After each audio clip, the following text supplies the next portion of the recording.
Está con nosotros Víctor Andrés García Belaúnde. Es un político de mucha data, de larga data, de mucha experiencia, muy inteligente. Y tengo que confesarlo, yo lo he seguido desde pequeñito y me parece de los personajes que uno debería conocer en algún momento de su vida, ¿no? Y la vida me permite tenerlo aquí en el CDPBO y tener esa conversación con él. Víctor Andrés, un placer conocerte, para mí es un honor tenerte y poder compartir contigo los siguientes minutos aquí en el programa. Muchas gracias, Héctor Felipe, muchas gracias por la invitación, gracias por las palabras y estoy a tu entera disposición. Mira, me gustaría tocar varios temas contigo aprovechando tu visita. Hay un tema que a mí me llama poderosamente la atención y me sobrecoge. Es lo que me imagino tú también has podido revisar en las noticias.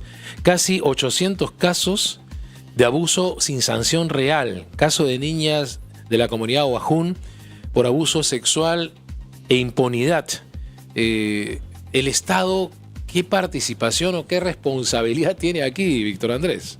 El Estado no está presente, lamentablemente. No está presente, o sea, ausencia total. Yo que he viajado mucho por la selva, en todo tipo de embarcaciones y a pie a veces. Incluyendo el peque-peque. El famoso peque-peque.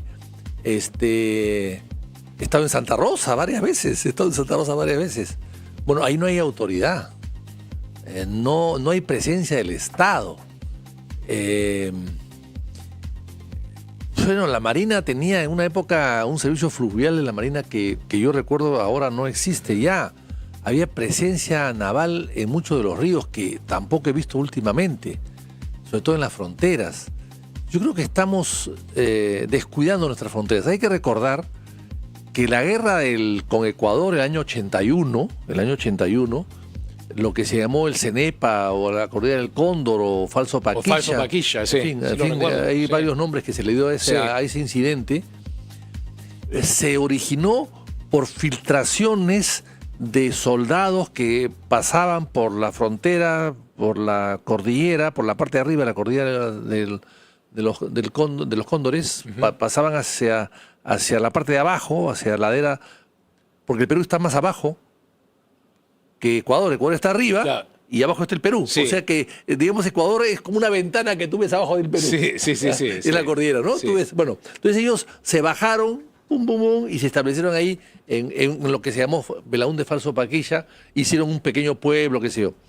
Eso pasó porque los puestos de vigilancia del ejército de toda la frontera fueron deshabitados, fueron abandonados por el ejército. Lamentable, ¿no? El año 78, 76, por crisis económica, el ejército dijo que está todo muy tranquilo, aquí no pasa nada.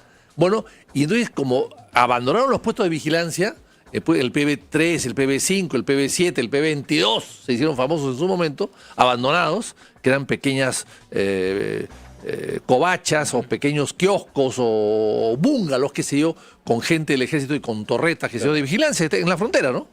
Bueno, eso se dio porque los ecuatorianos bajaron y hicieron el Paquilla, que no era Paquilla, era el falso Paquilla, Paquilla, lo imitaron y se instalaron ahí y ahí vino el conflicto con el Perú, porque cuando el Perú se da cuenta.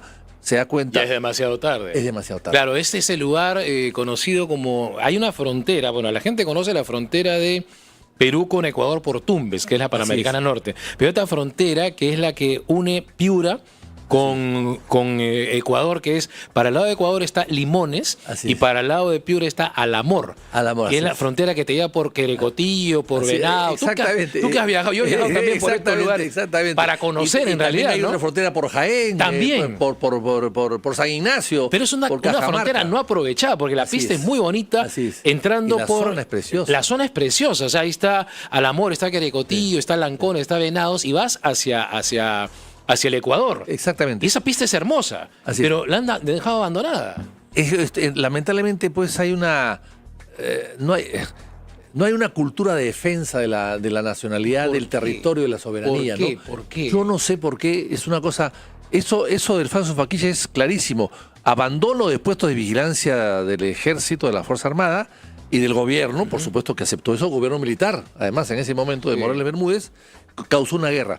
Y lo mismo podía haber pasado, por suerte no ha pasado en Santa Rosa, hace poco. Claro. Lo mismo. Claro, zona además es una también. isla que ha crecido, que está en el Perú, pero que ha crecido y que tiene la envidia o la esperanza de los colombianos que están al frente de poder llegar a algo más. Inclusive un candidato colombiano puso una bandera de Colombia en ese lugar, ¿no? Y lo más curioso es que Leticia fue un obsequio, entre comillas, del Perú a Colombia. ¿Por qué?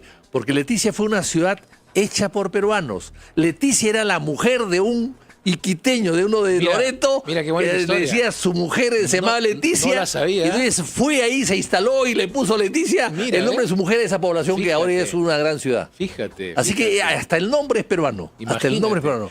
Entonces, y eso se le dio a Colombia para compensarlo, para la generosidad de Leguía en su momento, para que Colombia tenga los pies en el Amazonas, que es lo que quería. Sí. Pero da la casualidad que Leticia no tiene nada que ver con Colombia, no hay una continuidad geográfica. Claro. O sea, los colombianos de Bogotá o de Cali o de Medellín, que tienen que ir a Leticia, tienen que ir en avión, no pueden ir por tierra.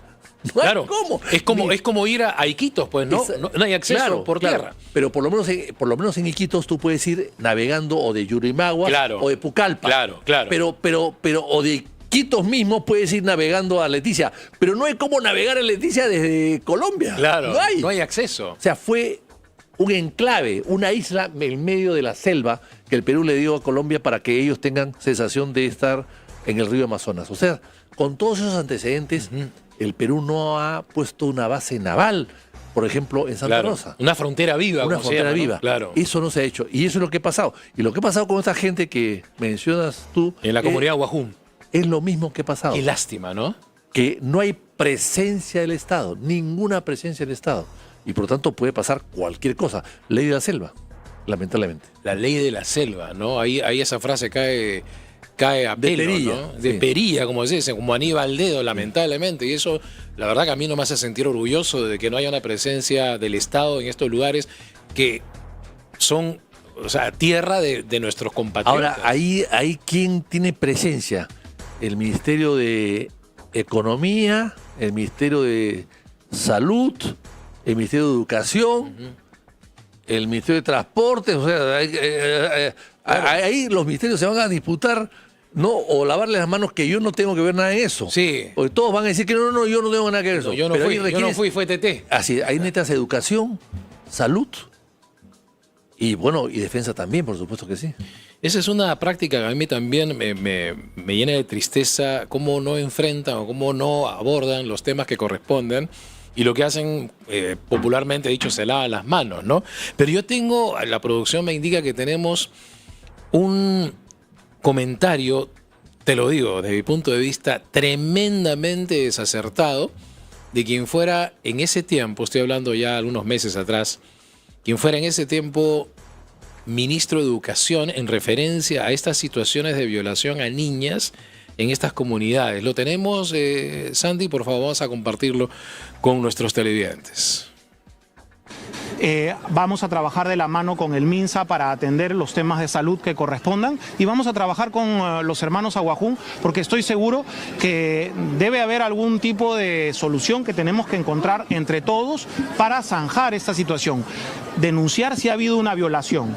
Si es una práctica cultural, lamentablemente, que sucede en los pueblos amazónicos para ejercer una forma de construcción familiar con las jovencitas, entonces nosotros vamos a ser muy prudentes, pero también vamos a exigirle una respuesta a la comunidad en relación a los descargos que correspondan. Soy bien sincero. Cuando yo vi esto en televisión, porque justo estaba mirando el programa, a mí se me cayeron las lágrimas. No, se me cayeron las lágrimas, hermano. ¿Por qué? Porque esto es una práctica cultural. No. Por favor. No sé si esto le costó el puesto a este señor, pero luego creo que pidió disculpas, ¿no? Sí. Un exabrupto total. Y bueno, fatal. Una declaración muy mala. Pero ¿se hizo algo después? Bueno, una cosa es disculparse, pero una cosa, los ministerios que les corresponde estar presentes se fueron Estuvieron presentes después. Y eso es lo que estamos anunciando. No continúan la situación igual. Así es, no llegaron. Qué pena. No llegaron. Y eso es una decisión del ministro. O sea, un ministro que ordena, en un ministerio las cosas se hacen, ¿no? Aquí parecería que no se ordenó o si se ordenó, no se hizo. Lo cual para efectos prácticos es lo mismo, ¿no? Tierra de nadie. Tierra de nadie. Tierra de nadie, lamentable. Y tú bien lo indicas, y creo que quienes no tuvieron la oportunidad de ver estas declaraciones de Sion Morganquero, o sea, totalmente desafortunada, fuera de foco, quiso tapar una situación con un comentario fuera de lugar. O sea, ¿cómo va a decir que son prácticas culturales? Bueno. Y que tiene que entenderlas de alguna manera. Sí, ¿Cómo pues, se puede entender que una persona, un adulto, viole a una niña? Sí, bueno. Bueno, en fin, yo creo que fue un error, pero desafortunado. Y ese error ha podido ser corregido con acciones futuras después. O sea, no solo la disculpa. Realizado. Claro, no solo la disculpa, sí, cometí un error, se me fueron las palabras, no pensé lo que en ese momento estaba manifestando. Pero como tú bien dices, o sea, después de eso, la acción quedó simplemente ahí. Los errores se enseñan a corregir las cosas y a mejorarlas, pero parecería que no se hizo. Claro, de un error también se aprende. Un error no es un fracaso, un error es un aprendizaje. Así es. La cosa es no repetir el error. Así es. Un error te conduce a una corrección y la corrección te puede conducir a un triunfo, ¿no? Increíble. Estamos en una nueva contienda electoral, Víctor Andrés. Tú que has tenido oportunidad de pasar por algunas en tu amplia trayectoria. Muchas. Sí. La verdad que tengo que marcarlo nuevamente. Para mí es un placer entrevistarte, Víctor Andrés. Considero que eres una de las personas con mayor referencia dentro de la política. Pero hay una encuesta que dice que hay 24 candidatos que no van a superar el 1% de la votación. Y es lógico, ¿no? Porque estamos a 60 días de las elecciones, o menos. Sí, 60 más o menos, pues, claro. Sí. Y no se ve mucha campaña. Algunos viajes, alguna televisión, algunas noticias, pero yo no veo que hay un ejército de partidos y de militantes de los partidos que están recorriendo todo el país. No lo veo. No hay esa imagen, es cierto. No hay esa imagen. Que se veía antes, ¿no? Así es. Lo que pasa es que, según Inclusive, dicen, eso lo reemplaza el tema de las redes sociales. Que una persona desde su casa se dirige y llega... Pero no todo el Perú está en las redes. Eso es cierto. No todo el Perú está en las redes. Hay mucha gente, sí, pero no todos. Sí. Y sobre todo la gente mayor no está en las redes. Entonces, pero no hay paredes pintadas, no hay grandes avisos. Claro. O sea, que en una época como esta ya había. Claro, la propaganda, ¿no? Así. La propaganda. Yo recuerdo que las elecciones pasadas, tú te ibas al sur el sábado y domingo y ya te repartían polos o gorras, claro, o folletos, claro, o impresos. El merchandising, como así se llama. es. Sí. De eso no se ve nada. Entonces hay una campaña que está totalmente desinflada. Claro, y además con una gravedad, que lo que decía ahí Alfredo Torres de Hizo Apoyo, ¿no? Cuando hay 40 candidatos o 38 candidatos en este caso, y 35 o 34 son poco conocidos o desconocidos, tú no vas a imponer tu nombre y tu figura en solamente 2 meses. Es imposible. Es imposible. O sea, ni el mejor experto en marketing puede hacer eso. O sea, el marketing político en este momento es un rompecabezas porque, te lo digo, yo que he tenido oportunidad de entrar al mundo de la neurociencia a través de la PNL, que es la programación neurolingüística, esto explica que el nivel de recordación de un proponente, de un candidato, tiene que ser visual, auditivo y emocional. Sí. Porque si tú no conectas visualmente, si la gente no sabe lo que tú quieres decirle o no entiende lo que quieres decir y no conecta contigo emocionalmente, no te van a recordar. Además, en el Perú la política es antropomorfa, ¿no? La gente vota por personas más que por partidos. Es cierto.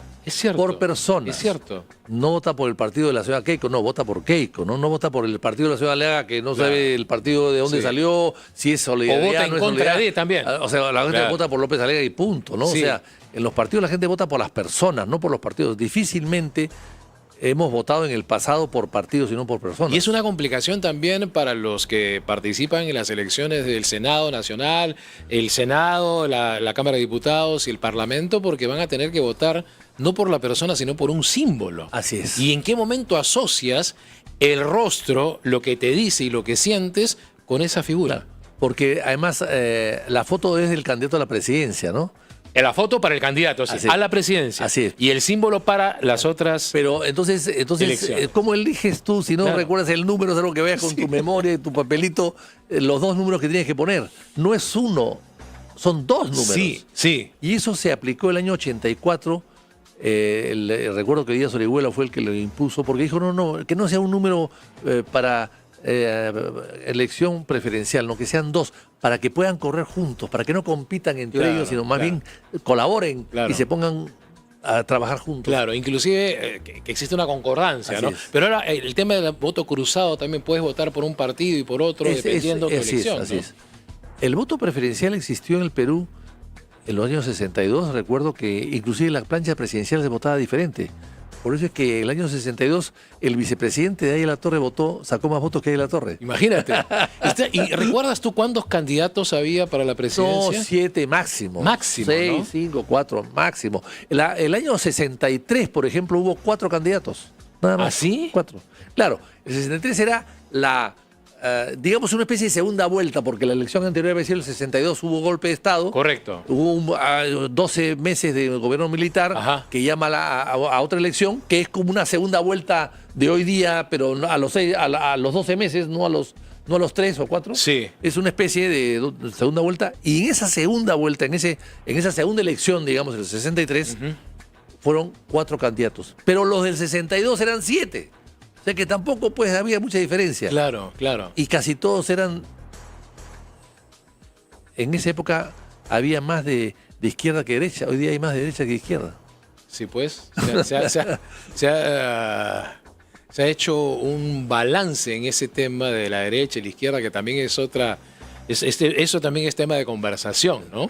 Porque qué tanto es de izquierda, qué tanto es de derecha. Y después del año 80, después de 12 años de dictadura militar, vuelven los candidatos y eran también creo que 9 o 10, o sea, tampoco era mucho.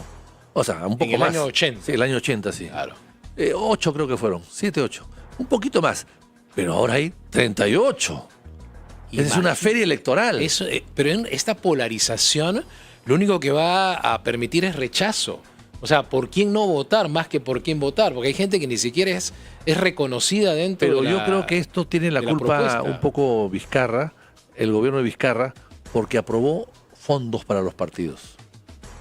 Y cuando hay dinero por medio, las ambiciones se abren. Porque al final se desbordan. Ahí está la ganancia, pues. ¿no? Claro. O sea, yo sé que no voy a superar la valla, pero tengo ahí... Pero tienes $1 millón de soles. $1 millón de soles. Tremendo negocio, ¿no? Tremendo negocio. El hecho de estar inscritos me da a mí $1 millón mínimo. El promedio es más o menos 1.600.000. Sí.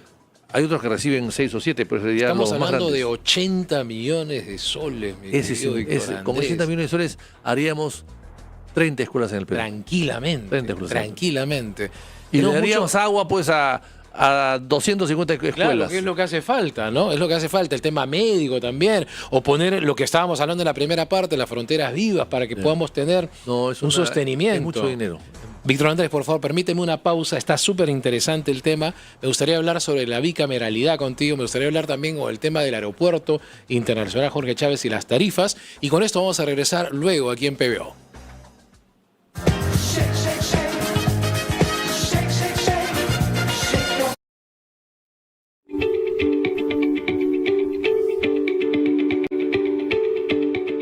Los temas que marcan al país se analizan de frente y desde la realidad. Soy Fernando Calvel Solar y te invito a un espacio de coyuntura política y entrevistas, donde las decisiones del poder se pondrán bajo la lupa. Todos los martes, miércoles y jueves, de 8:30 a 10 de la noche, solo por PBO.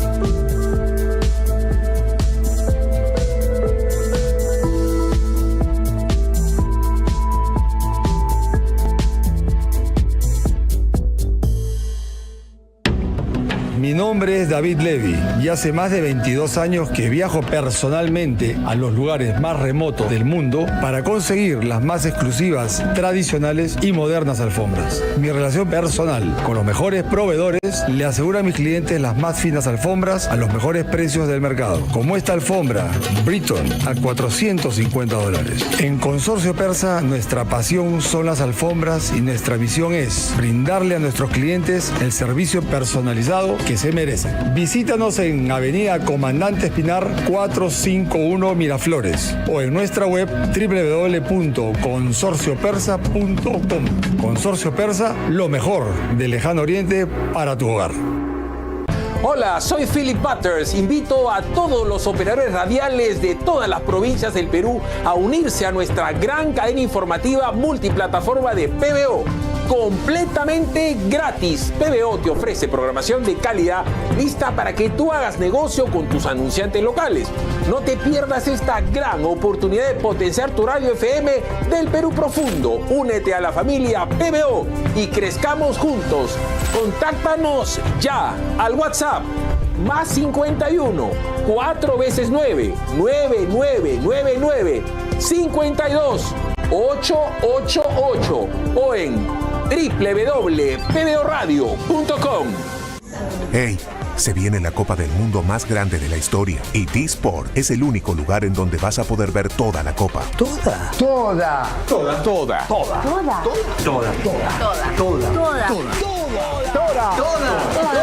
Todísimo, toda la Copa. T-Sports es el único que tiene toda la Copa Mundial de la FIFA. Míralo por DirecTV Digo.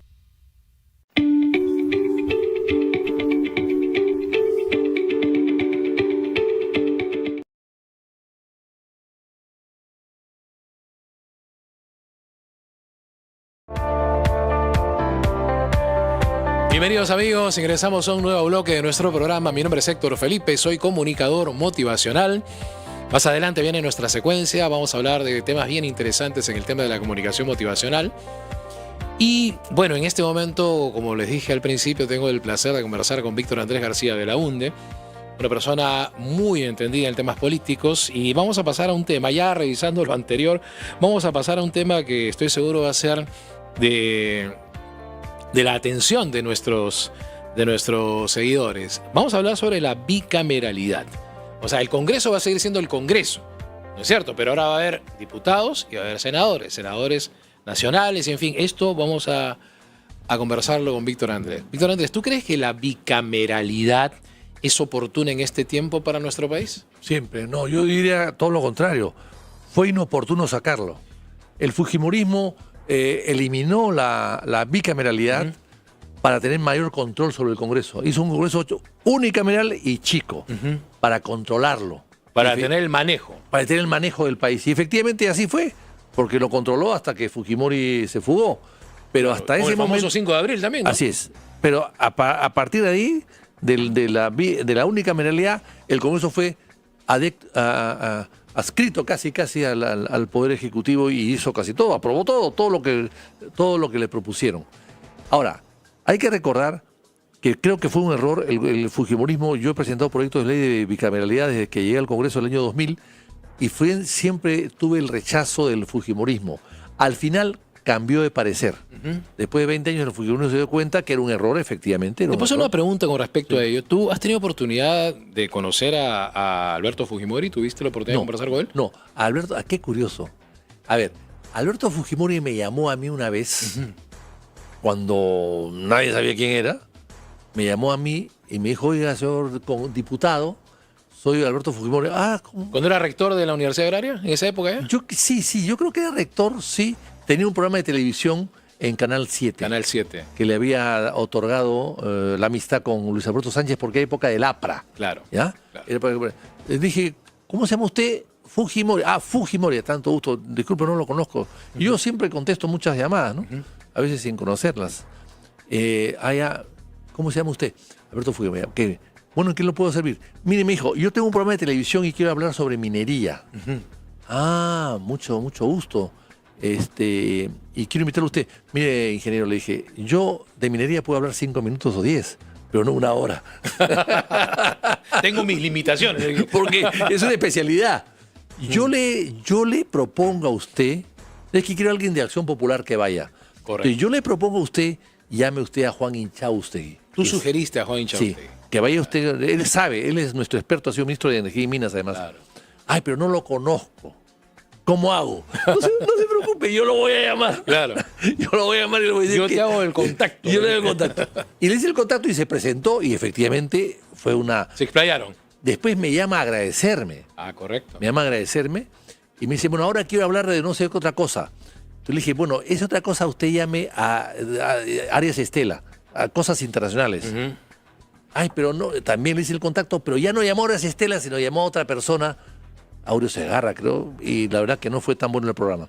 Pero esa es la razón que tuvo con él y después fue elegido presidente, lo saludé una vez y punto. Yo recuerdo que ya producido el golpe de Estado,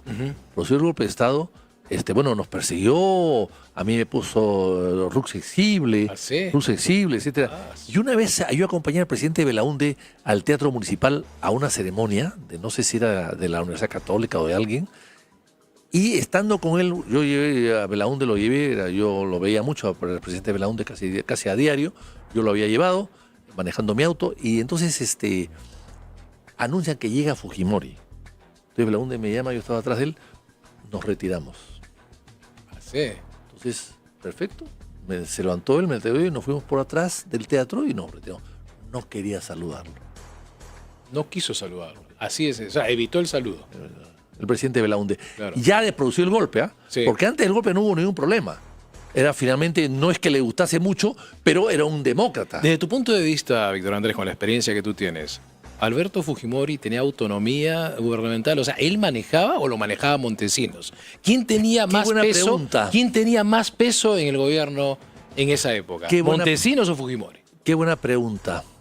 Yo fui el primer peruano que durante la campaña de la segunda vuelta puse advertencia sobre la cercanía que tenía Fujimori con Montesinos y después de la elección la presencia de Montesinos en Palacio de Gobierno. Yo fui el primero y tengo ahí las cartas que yo mandé al Ministerio de Defensa para que me informen y manden el currículum de Montesinos para denunciarlo. Yo lo dije y lo denuncié, pero me faltaban mayores pruebas. Claro. Y pedí informaciones 5, 6, 7 veces, nadie me dio. Siendo yo diputado. Claro. Nadie me las dio. ¿A razón de qué? Bueno, porque no querían mostrar lo que se sabía, claro, que había sido expulsado del ejército, había sido expulsado de los bazares del ejército, había sido expulsado de los clubes del ejército, porque había sido infidente, de secretos de Estado. Y había sido, además Mercado Jarrín lo había sacado inclusive del ejército, etcétera. En fin, había una historia muy larga de eso, ¿no? Entonces, pero yo quería mayores datos para poder acusarlo con mayor propiedad. Y nunca tuve la información hasta que vino el golpe de Estado. Pero no solamente eso, sino que el 2, en febrero del año 92, se reunió la Comisión Permanente donde yo era miembro y yo pedí que venga el ministro Malca Villanueva. Febrero del 92. Del 92. O sea, días antes del golpe. 45 días antes del golpe. Claro, que fue el 5 de abril. Yo pedí que venga el ministro Malca Villanueva a la Comisión Permanente para censurarlo. No, la Comisión Permanente no censura, pero digamos, llame la atención duramente porque había subido a ser comandante general del ejército Hermosa Ríos el 30 o el 25, no, el 20 de diciembre pasado. Y en su discurso de toma de mando de la presidencia del Comando Conjunto y del comandante general del ejército, Hermosa Ríos había criticado al Congreso. Entonces en febrero que se reúne la Comisión Permanente, que venga el ministro. Sí. Vino el ministro y yo le dije, usted debe irse, usted debe renunciar. Porque lejos de rectificar lo que había hecho el comandante general del ejército, de criticarle al Congreso, lo había ratificado las denuncias. Entonces le dije, usted debe irse. Y tuve el apoyo de Popi y de una persona más, que eran congresistas. Fernando Olivera. Sí. No tuve el apoyo de Luis Alberto Sánchez, que preside la comisión. No lo tuve. Entonces le dije, acá viene el golpe, cuidado. si ustedes respaldan, si el ministro ha venido a respaldar a Hermosa Ríos, y si aquí ustedes no hacen nada para censurarlo, aquí viene un golpe de Estado. Prepárense. ¿Adivinaste el futuro? Así es. Y el 5 de abril, golpe de Estado. Entonces, reiterando la pregunta, ¿quién manejaba el gobierno? ¿Montesinos Yo creo o Fujimori? que Montesinos fue avanzando poco a poco. Empezó con asesoría para las cuentas fiscales. Hay una versión que dice que Montesinos escoge a Fujimori. No. ¿Eso no es así? ¿No es verdad? No. Fujimori, el problema es que a Fujimori entre primera y segunda vuelta le sacan un tema de impuestos, ¿no? De declaraciones juradas. Correcto. Y él recurre, el APRA lo apoyaba a Fujimori. El APRA lo apoyaba a Fujimori, estaba en contra de Vargas Llosa. Entonces allí él recurre a un jefe que se llamaba de inteligencia. Cucharita le decían, Cucharita Díaz, que era de origen, que estaba muy vinculado al APRA. Cucharita Díaz lo llevan a donde Fujimori y Cucharita Díaz luego le presenta a Montesinos y ya se quedó con él. O sea, el que presentó a Montesinos fue Cucharita. Así es, a Montesinos, a Fujimori. A Fujimori, así es. Correcto. ¿Qué hubiera pasado? Y ya poco a poco ha ido ganando terreno. Pues. A eso iba, ¿no? O sea, ¿qué hubiera pasado si no hubiera aparecido en el escenario Montesinos? De repente la historia hubiera sido diferente. Diferente. Totalmente diferente. La historia puede ser diferente de mil maneras. Claro. Si no hay golpe de Estado. Claro. Si no hay cierre del Congreso. Si inclusive cerrando el Congreso y con la constituyente, Fujimori decide ir a la reelección, decide no ir a la elección el año 2000. Le voy a contar una anécdota. Yo estuve con el presidente José María Aznar de España, el presidente del gobierno español. Porque España tiene un gobierno y un rey. Sí, son dos cosas diferentes, porque a veces confunden, ¿no? Sí. El presidente del gobierno español, Aznar, yo hablé con él porque yo fui compañero de él de la universidad en Valladolid, yo estuve en España en esa época. Y entonces, cuando estuve con él en España el año 2000, le dije, oye, ¿qué ha pasado, mi hijo? Mire, mi hijo, yo llegué al Perú el año 99 y me recibió por Fujimori y me llevó a recorrer las obras que él hacía por los pueblos jóvenes de Lima. Y cuando llegamos a Palacio, después a almorzar de la visita, Aznar le dice, oiga, presidente Fujimori, ¿usted va a ir a la reelección? ¿Por qué? Porque veo que usted le falta poco para terminar su gobierno y veo que no está haciendo maletas. Veo que usted no está preparándose para mudarse. Entonces, creo que usted se va a quedar.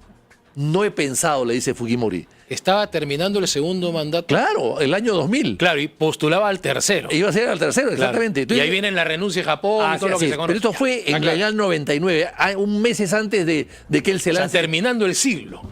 Así es. Antes que él se lance la RR. ¿ya? A la RR. Entonces el presidente de España le dice, oiga, pero ¿usted va a ir? No sé, no lo he decidido. Entonces, ¿sabe lo que hizo Aznar? Me contó Aznar. Oiga, presidente Fujimori, yo le recomiendo a usted que no vaya a la reelección. En Europa nadie aguanta gobiernos de más de 10 años y el nivel económico es diferente. Claro. Acá en Sudamérica los 10 años son muchos. Muy pesado. Yo le recomendaría que no vaya usted a la reelección. Yo mismo no voy a ir a la reelección en España, le dijo. Y efectivamente él no fue. Tal cual. Él no fue. Tal cual. Pero Fujimori no le hizo caso. Fue a la reelección y cayó. Mira, ya que hablamos de Vladimiro Montesinos hace unos son minutos. Cosas, anécdotas históricas que son interesantes porque muestran una realidad, ¿no? Buenísimo. Pero la realidad indica que Vladimiro Montesinos ha establecido una condena, se ha ratificado la condena hasta el año 2037. Sí, bueno. 2037. No saldrá. Por los casos de Pativilca y La Cantuta, ya no sale. Ya no sale. Ya no sale, lamentablemente, porque es un tipo grande. ¿Cuántos años tendrá Vladimiro? Está por los 70. Más. Más de 70, ¿no? Yo creo que sí. Cerca de los 80 debe estar, Cerca de 80 años. Sí. O sea, si hablamos estamos hablando de 12 años. No, ya. Tiene 80 años, ¿no? 80 años, exactamente. Acá me está diciendo 80 años. Sí, acá hemos calculado al ojo nosotros. Sí, mira, al ojo hemos calculado. Pero bueno, tú lo calculaste. Sí. Yo me quedé con 70, ¿no? Pero me quedé corto. Pero claro, son 10 años más de cárcel, ¿o qué? No, 7 años más, 10 años más. 12 años más. 12 años más. Claro. O sea, 11 años. 92, sí. No. 11 años. No creo que salga ya. Salvo que se aplique, no sé si está vigente la ley esta de los 80 años que se va a tu casa, ¿no? O un indulto. O un indulto, ¿no? O un indulto humanitario. Sí. Podría ser, ¿no? Pero bueno, cerrando el tema de Fujimori. ¿No le han dado un indulto humanitario a Hermosa Ríos? Sí, pues. Que estaba con Parkinson, creo. Sí, estaba ya enfermo, Entonces, tenía un padecimiento. Tampoco tendría por dárselo a él, ¿no? Sí, pues. Pero ya es tema político, pues Sí, tú sabes más de eso que yo, Víctor Andrés. O sea, el tema de la política es impredecible, más aún en nuestro medio, ¿no? Pero cerrando el tema de la época de Alberto Fujimori, Montesinos, o sea, ¿debió renunciar Alberto Fujimori por fax? Porque en esa época no había redes sociales. Yo creo que Fujimori hizo mal las cosas. Cuando Fujimori renuncia, se va y renuncia, ya había convocado elecciones. O sea, sí. el error de Fujimori es no haber previsto su retirada, ¿no? Yo entiendo que él hizo un congreso unicameral para gobernar 15 años, por lo menos. Sí, eso sí. Porque lo manejaba el congreso como quería. Era evidente. Es decir, manejar a 50 personas es más fácil que manejar a 150. Sí. Cada persona es un problema. Claro. Es como una gran familia. Bueno. Claro. O sea, criar 2 hijos no es lo mismo que criar 12. Así es. O sea, él sabía muy bien. Yo creo que él cometió muchos errores y es que el poder ciega. Yo le cuento otra anécdota, si quiere, si me lo permite. Sí, por favor.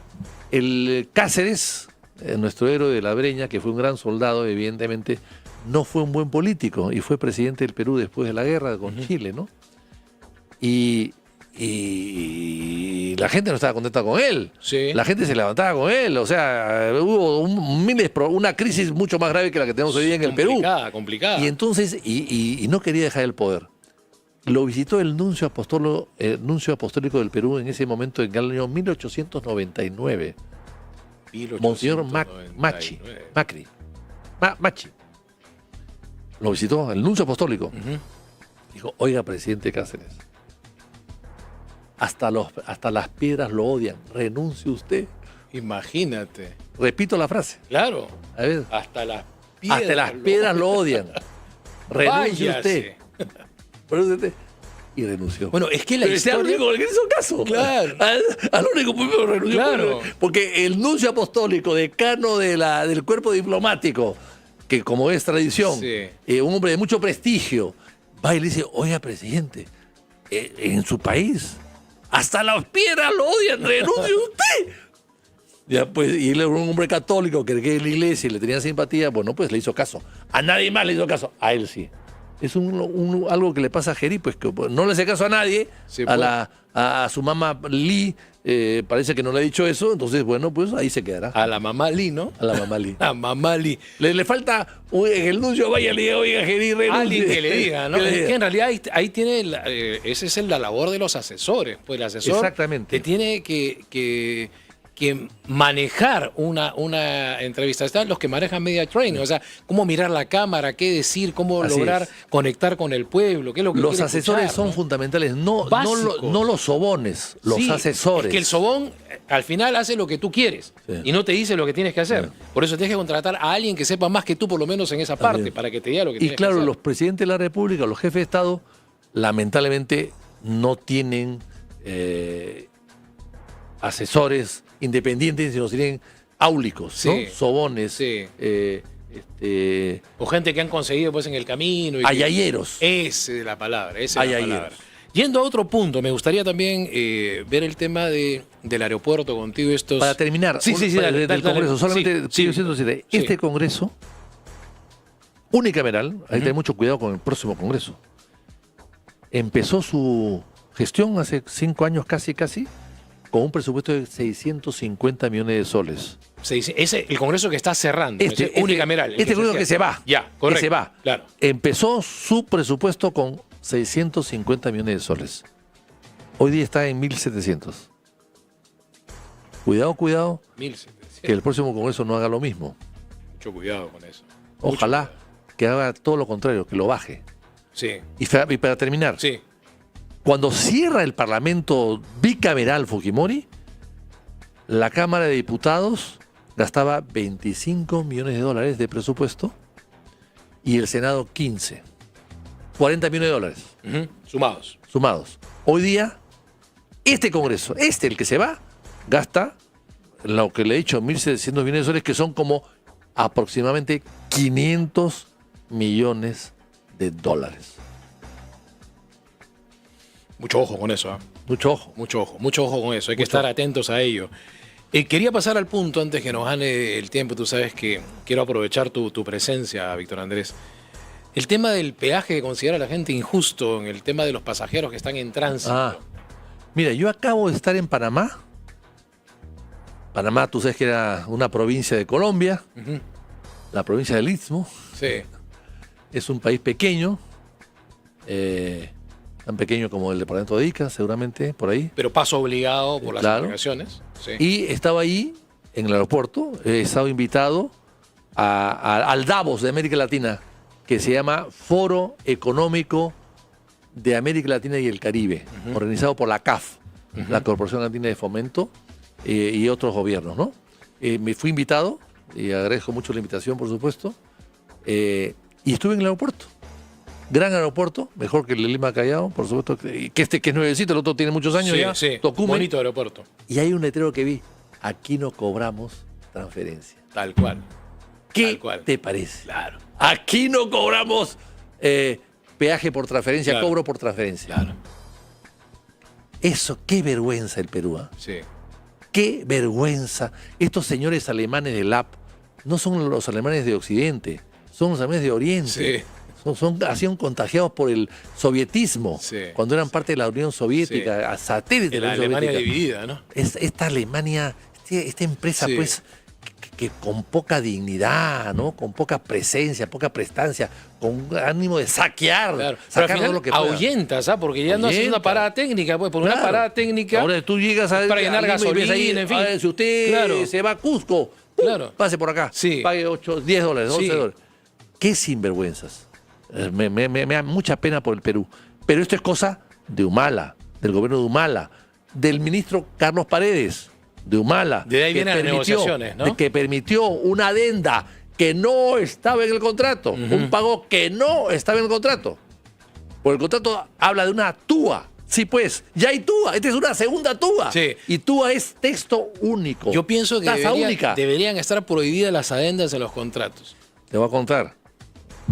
La verdad es que usted se me está haciendo hablar mucho, pues. Es que yo quiero que hable, Víctor Andrés. Quiero aprovechar tu presencia. Yo presenté 2 proyectos de leyes del año 2006. Los puedo mandar si quieren. Los he publicado, creo, una vez en mi Twitter. Nos lo envías a la 2 proyectos de ley para que todas las adendas de todos los contratos de concesión sigan un trámite especial. Porque distorsionan el contrato. Eso es verdad. Y ahora no. Cualquier empleado de tercera categoría, un viceministro o un director de un ministerio tiene facultades de firmar adendas y cambia todo el contrato. Y eso no está bien. Y eso no está bien. Claro. Fue. Porque en la licitación es un monto, ¿no es cierto? Así y al es. final con tanta adenda eso se duplica. O sea, al final ganas tú con un buen precio. Un precio bajo, supuestamente. Una licitación. Con la adenda te suben las tarifas y ganas más. Y al final gana mucho más de lo que estaban proponiendo. Exactamente. Está mal eso. Y has dejado afuera a un competidor. Claro, que pudo haberlo hecho mejor. Que pudo haberlo hecho mejor. Eso es. Eso no se puede aceptar. Y le voy a contar. Esa adenda fue aprobada en la Comisión de Descentralización. Descentralización. Pero cuando pasa a Economía, el PPC, que creo que manejaba Economía en ese momento, llamó a Gonzalo Prialé de Afín. Se opuso. No, eso va a quitar las inversiones. ¿Vas a ahuyentar a los inversionistas? No, y puso un panorama negro. Total, no se aprobó. Afín se opuso. Mira, yo te digo, hemos coincidido, no sabía de este proyecto de ley. Ahí está todavía. Alguien de los reeleccionistas que quiera presentarlo de repente. Me gustaría que nos lo envíes, por favor, a la producción. Sandy, por favor, atento a eso. Me gustaría leerlo, porque en realidad es algo que yo siempre le he dado vuelta, ¿no?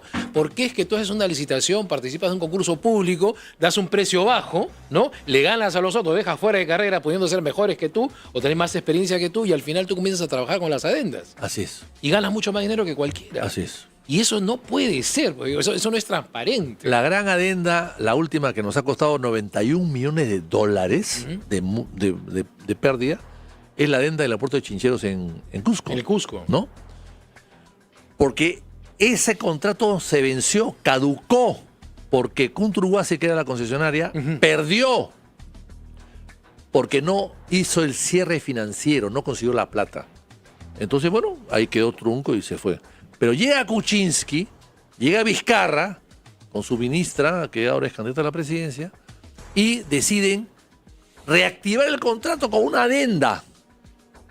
La famosa. Entonces, ya estaba vencido el contrato, no valía nada. No, pero tú le das una adenda y lo reactivas, lo vuelves vigente el contrato.